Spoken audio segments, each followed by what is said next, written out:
আচ্ছা, এই কোরআনের মধ্যে চোরের শাস্তির হুকুম আছে না নাই? আমাদের দেশে তা প্রতিষ্ঠিত আছে। জেনার বিরুদ্ধে হুকুম আল্লাহর আছে না নাই? আছে, আমাদের দেশে তা আছে। এরপর সুদের বিরুদ্ধে হুকুম আল্লাহর আছে না নাই? কিন্তু এখানে কি সুদ বন্ধ না চলতেছে? মাদকের বিরুদ্ধে আল্লাহর হুকুম আছে না নাই? তা আমাদের দেশে তো সরকারিভাবে মদের লাইসেন্স দেওয়া হচ্ছে। জেনা নিষিদ্ধ করা হয়েছে কিনা এই কোরআনের মধ্যে? তো জেনা করা কি আল্লাহর হুকুম, নাকি জেনা বন্ধ করা আল্লাহর হুকুম? বন্ধ করা আল্লাহর হুকুম। কিন্তু সেই হুকুম কি আমাদের সে তামিল আছে, প্রতিষ্ঠিত আছে? নাই। এমনি করে করে আল্লাহ রাব্বুল আলামিনের 500 হুকুম আমার দেশে আজকে নাই, বরং কোন কোন হুকুমের বিপরীতে অন্য হুকুম চালু করা আছে যেটা আল্লাহ নিষেধ করে রেখেছেন। তাহলে আমি আপনাদের কাছে জানতে চাই, যদি আল্লাহ তাআলার একটা হুকুম অমান্য করে ইবলিস শয়তান হয়ে যায়, অনন্ত জাহান্নামী হয়ে যায়, তাহলে আল্লাহ রাব্বুল আলামিনের 500 হুকুম অমান্য করার পরে আপনি কেমনে জান্নাতি হবেন? একবার নিজেকে প্রশ্ন করে দেখুন। আমি আবার আপনাদের কাছে ছোট্ট করে বলতে চাই, ইবলিস আল্লাহ তাআলাকে অমান্য করেছেন, করেছে আল্লাহর একটা হুকুম যে আমি আদমকে সেজদা করতে পারি না, সে একটা চিন্তা থেকে এটা বলেছে নাকি? কিন্তু তার বিপরীতে সে অন্য কাউকে তো সেজদা করে নাই, বলে নাই যে আল্লাহ তুমি সেজদা করতে যারে বলছো আমি তার বিপরীতে অন্যকে সেজদা করলাম, এটা কিন্তু সে কি করে নাই।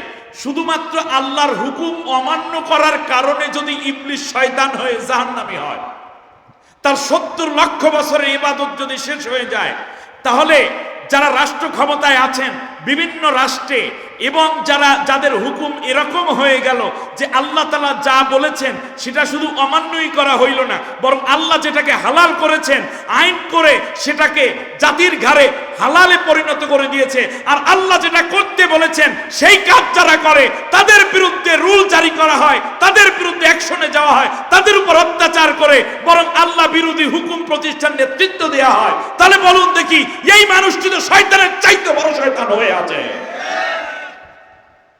শয়তান দুই প্রকার, মিনাল জিন্নাতি ওয়ান নাস। জিন শয়তান আর একটা কি?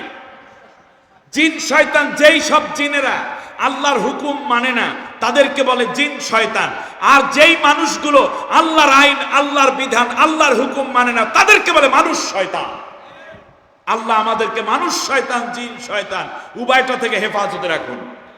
এই শয়তানের সাথে যারা জড়িত, তওবা করে কেবল আল্লাহর হুকুম মেনে আল্লাহর গোলাম হওয়ার তৌফিক আমাদেরকে দান করুন। আর একটু জোরে বলেন আমিন। আল্লাহ রাব্বুল আলামিন এবার বললেন, শোনো, ক্বালা ইহবিত মিনহা, এখান থেকে বের হয়ে যাও, ফামা ইয়াকুনু লাকা আন তাতাকাব্বারা ফিহা, এখানে বসে অহংকার করার কোনো সুযোগ নাই। এই জান্নাত কোনো অহংকারের জন্য আমি বানাই নাই। অহংকার আপনার জীবনে সব নেক আমল শেষ করে দেয়। আল্লাহর নবী বলেছেন, ইয়াকুমাল হাসাদা, অহংকার এবং এই রকম গর্ব করা থেকে বেঁচে থাকো।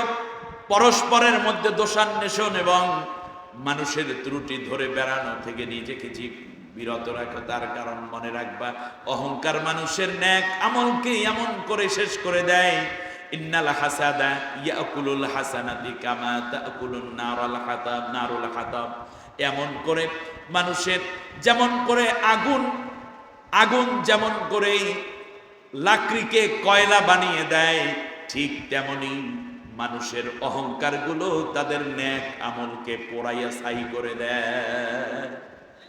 সব শেষ হয়ে যাচ্ছে আপনার অহংকারের কারণে। আল্লাহ আমাদেরকে হেফাজত করুন, অহংকার করা থেকে আল্লাহ আমাদেরকে বাঁচান, বলেন আমিন।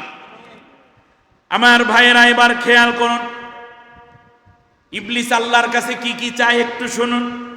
ক্বালা আনজিরনি ইলা ইয়াউমি ইউবআসুন, আল্লাহ তাআলার কাছে ইবলিস হেদায়েত চাইল না, ইবলিস মাপ চাইল না, জান্নাত চাইল না, বরং ইবলিস চাইল দীর্ঘদিন একটা হায়াত চাইল।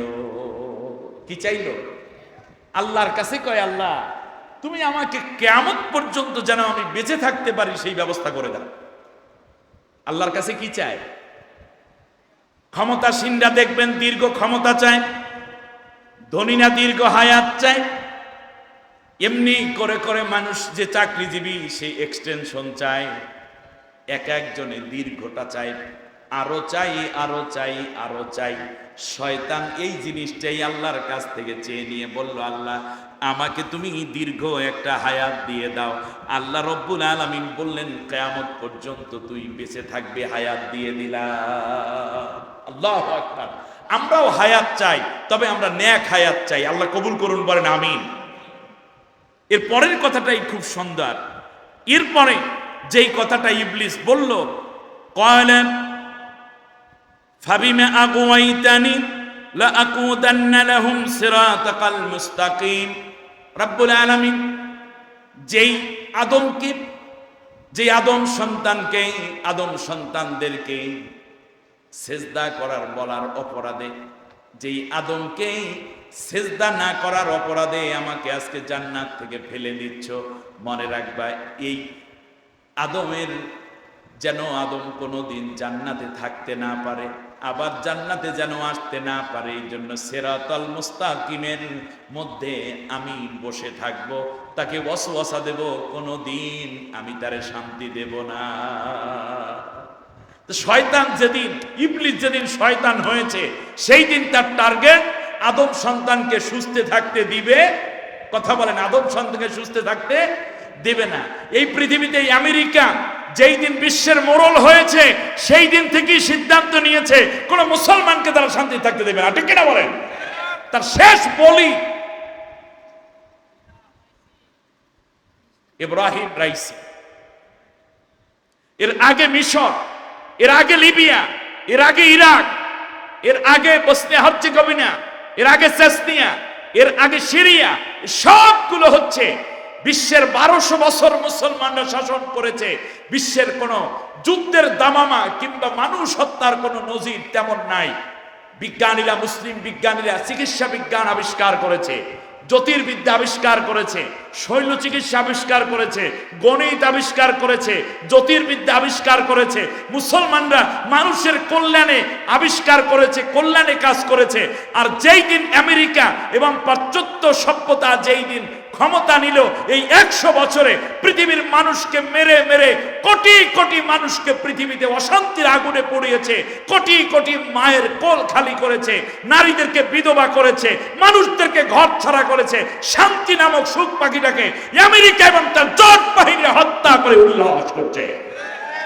আর তাদেরই দোসর যারা, তারা যখন ক্ষমতায় যায় দীর্ঘ ক্ষমতায় থাকো, আর যারা নিরীহ মানুষ আছে তাদের যেন জীবন চলা সুন্দর না হয়, সেই জন্য হাজার রকমের বাধাগ্রস্ত তৈরি করে, তারা দিনের পথে যেন চলতে না পারে, সেই রকম ব্যবস্থা তৈরি করে দাও। এগুলো সব হচ্ছে শয়তানের মুরিদ। বলেন ইবলিসের কি এরা?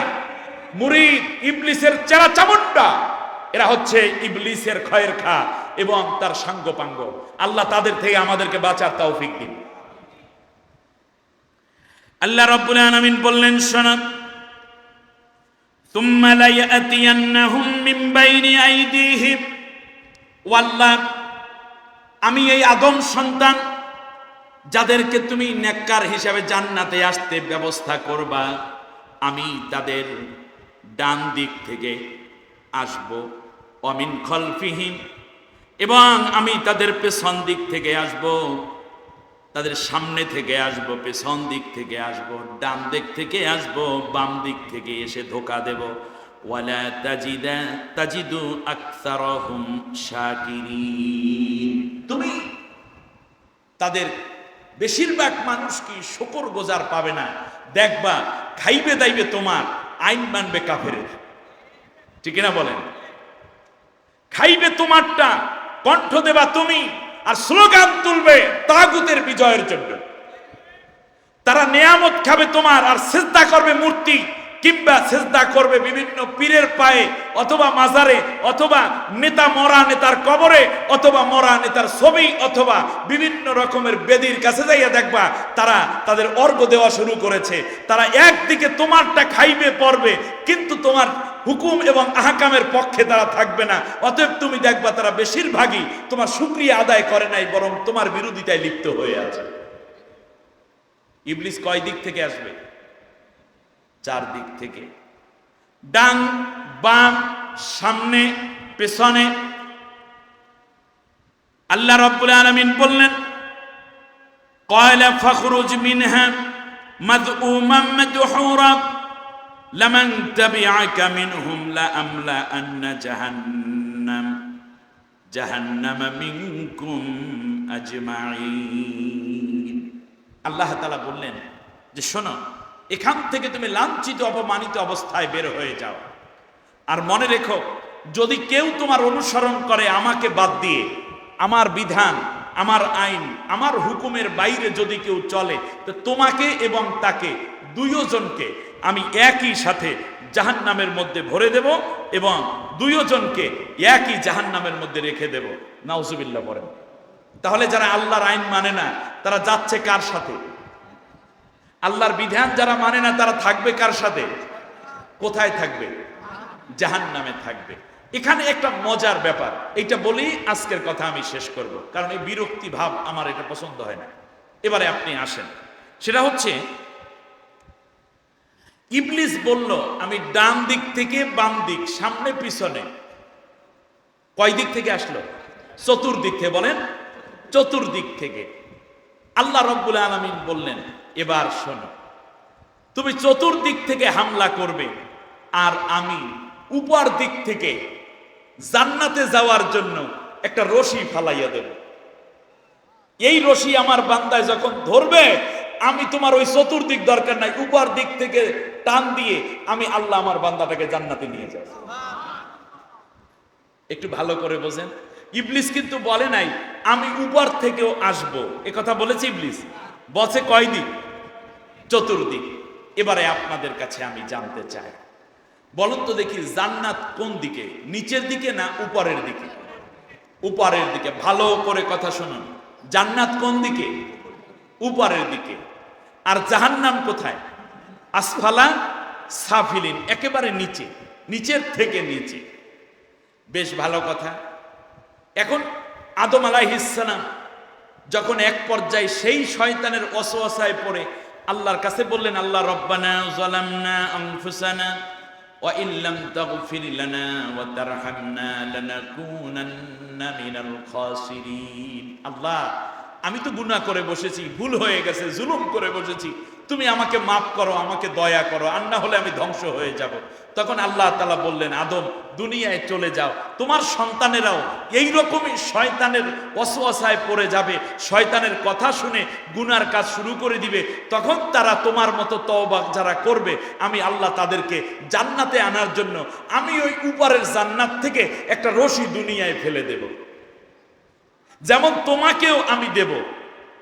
এই রশি যারা ধরবে আমি তাদেরকে জান্নাতে নিয়ে আসব, তাদের জন্য ভয়ও নাই, কোনো দুশ্চিন্তাও থাকবে না। আমাদের জন্য আল্লাহ একটা রশি পাঠাইছে, এই রশিটার নাম কি? আর একটু জোরে বলেন, রশির নাম কি? কোরআন। জান্নাত থাকে উপরে, আমরাও যেতে চাই জান্নাতে। এর মানে যেতে চাই কোথায়? জোরে বলেন না, কোথায় যেতে চাই? উপরে। কেমনে যাবেন? উপরে যদি যেতে হয় তাহলে হেলিকপ্টার লাগে, তাও তো হেলিকপ্টার ক্রাশ হয়। চাঁদের দেশ পর্যন্ত যেতে হলে রকেট লাগে, মাঝে মাঝে রকেট নিজেও কি হয়? ক্রাশ হয়ে যায়। রকেটের মেয়াদ আছে কয়দিন পর, 100 বছর পরে এটা ডিস্ট্রয় হয়ে যায়। আল্লাহ রাব্বুল আলামিন বললেন, আমি উপরে একটা রশি তোর জন্য বানাইয়া রেখেছি বান্দা, বাল হুয়া কুরআনুম মাজিদুন ফি লাওহিম মাহফুজ। আমার আরশের পাশ দিয়ে সাদা ধবধবে একটা বাক্স, আমার কুরসির পাশেই, সেখান থেকে একটা রশি দুনিয়া পর্যন্ত ফেলেছি, আর সেই রশির নাম কোরআন। সুবহানাল্লাহ বলেন। এবার আল্লাহ রাব্বুল আলামিন বললেন, শোনো, ওয়াতাসিমু বিহাবলিল্লাহি জামিআন ওয়া লা তাফাররাকু। সুবহানাল্লাহ। তোমরা সবাই মিলে ঐক্যবদ্ধভাবে জমাতবদ্ধভাবে আমার এই রশিটাকে শক্ত করে ধরো। কেউ মতবিরোধ কইরো না, বিচ্ছিন্ন হয় না, নতুন নতুন মাসআলা দিয়ে ফতুয়া দিয়া ঐক্যবদ্ধ জিন্দিগির জমাতবদ্ধ জিন্দিগির বিরুদ্ধে কোন রকম উল্টাপাল্টা কইরা শেষ পর্যন্ত তোমরা পরস্পরে বিভেদ তৈরি করে শয়তানের দোসর হয়ে যাইও না। সবাই মিলে ঐক্যবদ্ধভাবে আমার এই রশিটা ধরো। হাবলুল্লাহ আয় আল কোরআন, ওয়াতাসিমু বিহাবলিল্লাহি জামিয়া। জামিয়া মানে কি? ওয়াতাসিমু এটা বললেই তো হয়ে যাইতো মোজার, মানে এটা জুমার সিগা যে তোমরা সবাই ঐক্যবদ্ধভাবে ধরো। এরপর আবার বলো ওয়ালা তাফাররাকু, তোমরা বিচ্ছিন্ন হয়ো না। ও সরমনাই, ও সরসিনা, ও আওয়ামী লীগ, ও বিএনপি, ও জমাত, ও এর কি বলি মোকামিয়া, ও ফুরফুরা, ও এর কি জৈনপুর, ও আট্টসি, ও জাতীয় পার্টি, ও জাসদ, ও বাসদ যদি মোমেন হও, তাহলে আমার নির্দেশ হচ্ছে এই রশিটাকে সবাই মিলে ধরো। অর্থাৎ কোরআনের বিধান, কোরআনের আইন, কোরআনের শাসন, কোরআন পড়ো, কোরআন বোঝো, কোরআন দিয়ে জীবন করো। এর বাইরে একটুও পার্থক্য হয় না। কোরআনের ব্যাপারে কোন রকম কোনো মত পার্থক্য সৃষ্টি করো না। দুঃখজনক ভাবে আমরা খুচরা জিনিসের মত পার্থক্য করতে যাইয়া আল্লাহর কোরআনটা ছেড়ে দিয়েছি। অথচ আল্লাহ বলেছেন কি, কোরআনটাকে শক্ত করে ধারণ করো। আল্লাহ রাব্বুল আলামিন বলেন, শোনো, এই কোরআনের এক প্রান্ত দুনিয়ায় আমি প্রেরণ করলাম। এই যে রশিটা দেখো, এই রশিটার এক প্রান্ত দুনিয়ায়, আর এক প্রান্ত আমি আল্লাহ রাব্বুল আলামিনের হাতে। যেই ব্যক্তি আমার কোরআনটাকে ধরবে তাকে টান দিয়ে আমি জান্নাতে আমার কাছে নিয়ে আসবো। আল্লাহ রাব্বুল আলামিন বলেন, শোনো, ফাকাদ ইসতামসাকা বিল উরওয়াতিল উসকা লান ফিসামা লাহা আল্লাহু সামিউন আলীম। যে ব্যক্তি, সে নারী হোক কিংবা পুরুষ, পীর হোক কিংবা মুরিদ, তবলিগ হোক কিংবা সাথী ভাই হোক, সে বুজুর্গ হোক কিংবা বুজুর্গের বন্ধু হোক, বাবা হোক কিংবা সন্তান হোক, স্ত্রী হোক কিংবা স্বামী হোক, সন্তান হোক কিংবা পিতামাতা হোক, কন্যা হোক কিংবা পুত্র হোক, কলেজ স্কুল ইউনিভার্সিটির ছাত্র হোক কিংবা মাদ্রাসা অথবা কওমি মাদ্রাসার শিক্ষক শিক্ষার্থী হোক, কৃষক শ্রমিক তাঁতি জেলে মজুর কৃষক যাই হোক না কেন, সে যদি আমার গোলাম হয়, যেই আমার রশিটাকে ধরবে, এক প্রান্তে আমার বান্দা আর এক প্রান্ত আমি আল্লাহর হাতে। পৃথিবীর কোনো শক্তি নাই আমার হাত থেকে আমার বান্দাকে ছুটাইয়া নিয়ে যাওয়া।